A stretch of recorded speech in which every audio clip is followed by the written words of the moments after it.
Tonight, 3 Houston area men accused by federal authorities in a murder-for-hire plot.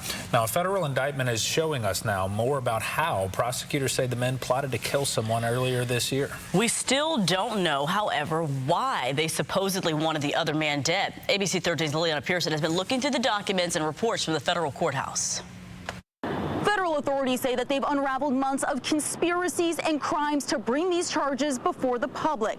They're alleging that 3 men worked together to plan and carry out the murder of another. According to a new federal indictment, Michael Siri, Ricardo Abando, and his stepson Matthew Rosas started planning early this year. On January 17th, the 3 men are accused of arranging to buy an unregistered vehicle and use it to follow the victim, learn his routine, and kill him. The day after buying the vehicle, the indictment goes on to say Siri allegedly used a 3D printer to make a gun and a silencer to carry out the murder and handed it off to Abando.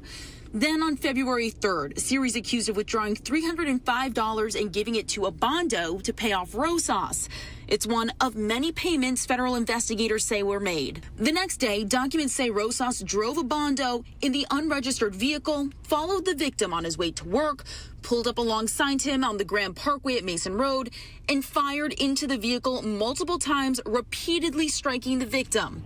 The victim was taken to the hospital and lived.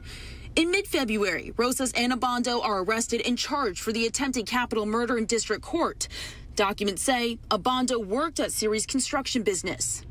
Then on March 6, court records say the FBI executed a search warrant on Siri's home, business, and a storage unit in Katy. This photo shows what court documents call a modest arsenal of guns that were recovered in the search.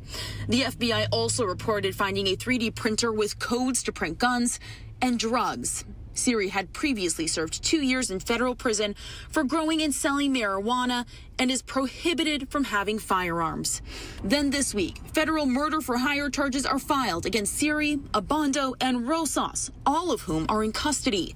What hasn't been answered is why these men targeted the victim or if they knew him.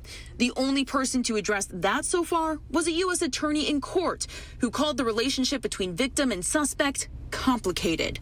We did reach out to the family of the victim, who does not want to comment at this time. We also called the person listed as Siri's lawyer, but did not get a call back. I'm Liliana Pearson, ABC 13 Eyewitness News.